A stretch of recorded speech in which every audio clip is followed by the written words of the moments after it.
नमस्कार दोस्तों, बिहार विधानसभा सचिवालय की ओर से निकाली गई security guard, data entry operator और ड्राइवर और जो ऑफिस अटेंडेंट यानी कि कार्यालय परिचारी की भर्ती है, उसकी लिंक एक्टिवेट कर दी गई है दोस्तों। तो मैं आज जो इस वीडियो में आप लोगों को बताने वाला हूँ, कंप्लीट इन्फॉर्मेशन आपको देने वाला हूँ, यानी कि स्टेप बाय स्टेप आप ऑनलाइन आवेदन कैसे कर सकते हैं, यानी कि रजिस्ट्रेशन से लेकर प्रिंट तक मैं आपको पूरी जानकारी दूंगा। ठीक है, रजिस्ट्रेशन भी और पेमेंट भी और लॉगिन भी सारा कुछ मैं आपको बताऊंगा। ठीक है, कैसे करना है और क्या क्या भरना है, क्या डॉक्यूमेंट लगेंगे। ठीक है, और जैसे कि आपने देखा होगा, एक दो वीडियो भी देख हो सकता है देखे होंगे कि फॉर्म में रजिस्ट्रेशन करते वक्त, जैसे कि मैं एक यहाँ पे क्लिक करके दिखा देता हूँ। सबसे पहले देखिए यहाँ पे जो ऑफिस असिस्टेंट का है, ऑफिस अटेंडेंट का है, कार्यालय परिचारी का। तो इस पे मैं आपको सबसे पहले क्लिक करके दिखा दे रहा हूँ। ठीक है, देखिए जैसे ही आप इस पे रजिस्ट्रेशन पे क्लिक करते हैं, तो यहाँ पे एक जो फॉर्म जारी की गई है, इसमें देखिए श्री और श्रीमती वगैरह दिया गया है। ठीक है, तो इसको लगाएं कि नहीं लगाएं, बहुत सारे बच्चों के मन में डाउट हो रहा है। तो यहाँ पे मैं बताना चाहूँगा कि अगर आप नहीं लगाएंगे तो आप फॉर्म को कंप्लीट कर ही नहीं पाएंगे। इसलिए यहाँ पे जब भी आप फॉर्म भरें, तो यहाँ पे श्री श्रीमती जो भी आपका है वो जरूर लगाएं। तो मैं यहाँ पे एक क्लियर करना चाहूँगा कि अगर आप शादीशुदा हैं, ठीक है, शादीशुदा हैं तो श्री लगा सकते हैं। और अगर आप कुंवारे हैं, अनमैरिड हैं, तो यहाँ पे मिस्टर भी लगा सकते हैं। या फिर अगर आप लड़की हैं तो मिस लगा सकते हैं, और शादीशुदा महिला है तो यहाँ पे मिसेज लगा सकते हैं। ठीक है, या फिर श्रीमती भी लगा सकते हैं। तो जो भी आपको अच्छा लगे वो आप लगा सकते हैं, कोई इससे कोई फर्क नहीं पड़ने वाला। ठीक है, आपके फॉर्म में कोई फर्क नहीं पड़ेगा, या फिर आपके जो आवेदन प्रक्रिया है या फिर चयन प्रक्रिया है, उसमें आपका कोई फर्क पड़ने वाला नहीं है। ये सिर्फ एक सैंपल के रूप में आपको दे दिया गया है। तो इसमें से कुछ भी आप लगा सकते हैं, लेकिन ध्यान से, अगर आप लड़के हैं तो मिस्टर लगाएं, शादीशुदा है तो श्री लगाएं, और शादीशुदा महिला है तो श्रीमती लगा सकते हैं, और या फिर मिसेज लगा सकते हैं। ठीक है, तो जो भी आपका है वो लगाएं। और यहाँ पे कंप्लीट, यहाँ पे देखिएगा, देखिए सभी का फॉर्म जो है यहाँ पे मैं आपको बताना चाहूँगा। देखिए यहाँ पे जितने भी पोस्ट दिए गए हैं, कार्यालय परिचारी हो या फिर सिक्योरिटी गार्ड हो, डाटा एंट्री ऑपरेटर हो, कोई भी पद हो, सभी का फॉर्म भरने का तरीका एक ही है, उसमें कोई बदलाव नहीं है। सिर्फ सिक्योरिटी गार्ड में ये होगा कि देखिए सिक्योरिटी गार्ड का अगर आप भरते हैं तो उसमें आपका हाइट चेस्ट मांगा जाता है, तो वो आपको लिखना होगा, एक्स्ट्रा वही है। और अगर आप ड्राइवर के लिए करते हैं तो उसमें आपका ड्राइविंग लाइसेंस का नंबर वगैरह जो है वो भरना पड़ता है। बाकी सब ज़्यादा कुछ जो है चेंजिंग नहीं देखने को मिलेगा। देखिए मैं एक यहाँ पे मैंने आपको कार्यालय परिचारी का खोल के दिखा दिया है। अब यहाँ पे मैं यहाँ पे देखिए सिक्योरिटी गार्ड का भी दिखा देता हूँ। सिक्योरिटी गार्ड का मैं आपको फॉर्म ही भर के कंप्लीट करके दिखा देता हूँ। देखिए यहाँ पे अप्लाई पे मैंने क्लिक कर दिया है। अब देखिए यहाँ पे फिर वही सेम टू सेम खुला है कि नहीं, देख सकते हैं, कोई चेंजिंग नहीं है। अब यहाँ पे रजिस्टर पे क्लिक करते हैं, रजिस्ट्रेशन करिए, तो देखिए सेम टू सेम वही प्रोसेस है।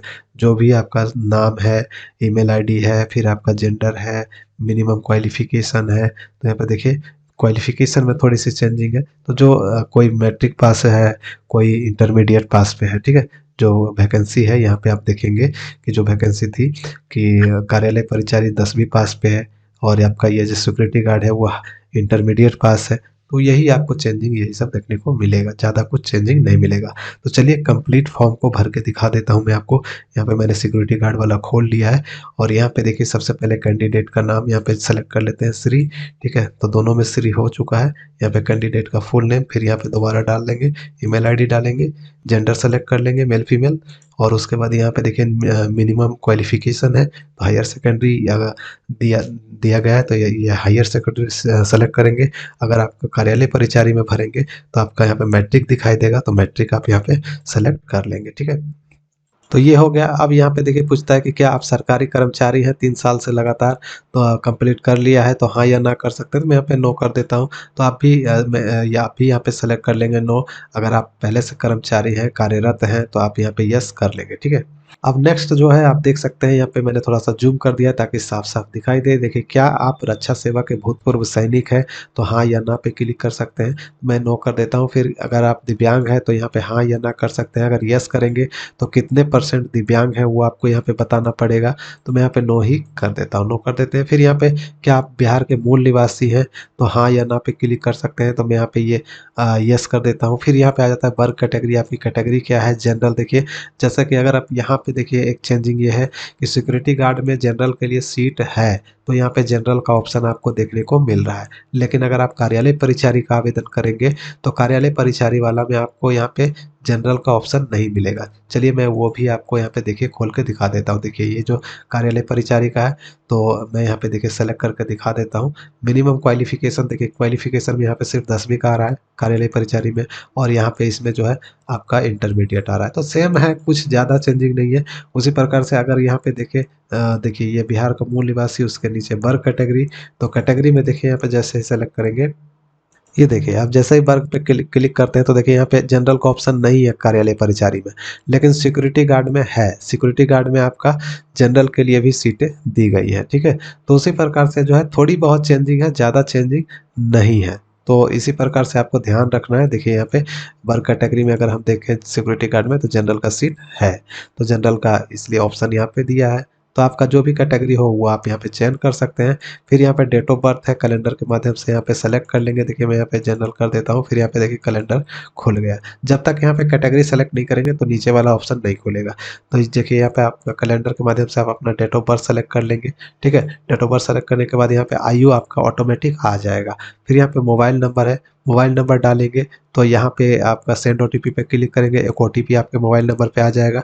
ओटीपी डाल के वेरीफाई कर लेंगे, ठीक है, और उसके बाद रजिस्टर कर लेंगे, तो आपका रजिस्ट्रेशन कंप्लीट हो जाएगा। अच्छा, आपके मन में एक सवाल और होगा कि एक से ज़्यादा फॉर्म भर सकते हैं कि नहीं, यानी कि एक कैंडिडेट 2 पोस्ट के लिए या 3 पोस्ट या चारों पोस्ट के लिए आवेदन कर सकते हैं कि नहीं? जी हाँ, बिल्कुल कर सकते हैं। अगर आपके पास योग्यता है तो आप निश्चित रूप से आप चारों पोस्ट के लिए भी आवेदन कर सकते हैं। और परीक्षा जो है, सिलेक्शन प्रक्रिया जो है अलग-अलग होगी, तो कोई टेंशन नहीं है कि टकराएगा तो एक समय पे हो जाएगा, ऐसा नहीं है, अलग-अलग होगी, इसके लिए टेंशन नहीं लेना है। आप चाहें तो चारों फॉर्म भर सकते हैं।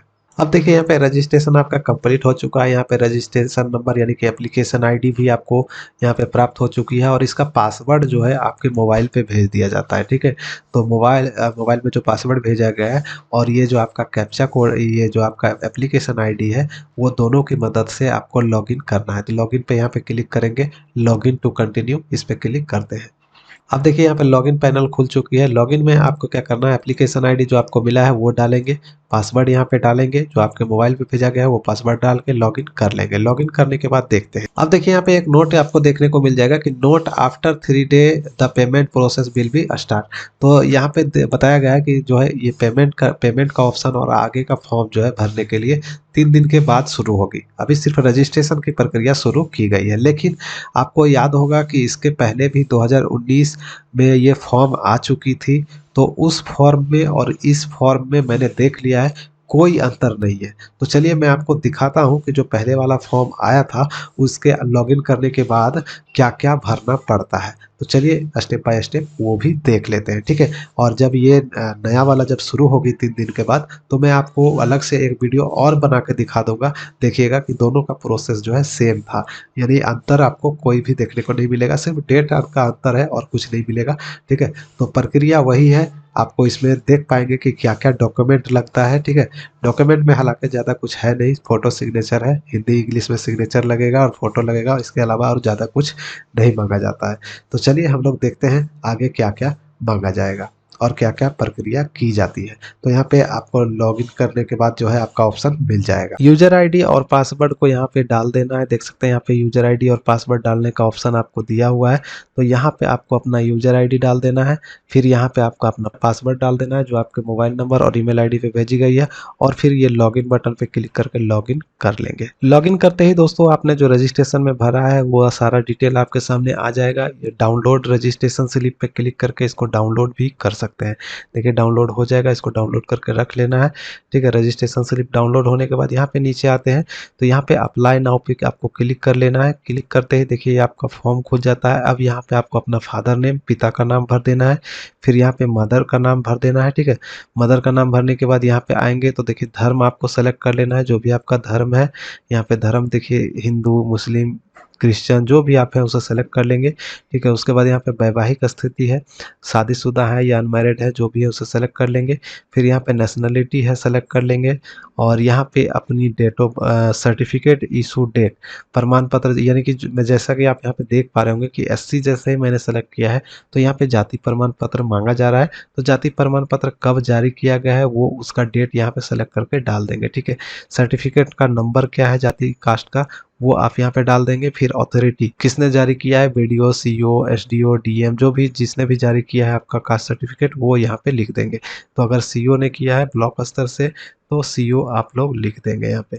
अगर डीएम से करवाए हैं, एसडीओ से करवाए हैं तो एसडीएम लिख देंगे। फिर यहाँ पे आएंगे तो यहाँ पे भूतपूर्व सैनिक भूतपूर्व स्वतंत्रता सेनानी के रिलेटिव अगर आप हैं तो यस नो कर सकते हैं, तो यहाँ पे नो कर देंगे। चलिए यहाँ पे आते हैं आइडेंटिफिकेशन, पहचान। तो यहाँ पे अपना आईडी प्रूफ सेलेक्ट कर लेंगे। ठीक है, जो भी आप आईडी प्रूफ देना चाहते हैं उससे सेलेक्ट करके डाल देंगे। फिर यहाँ पे उसका कार्ड नंबर डाल देंगे आईडी प्रूफ का।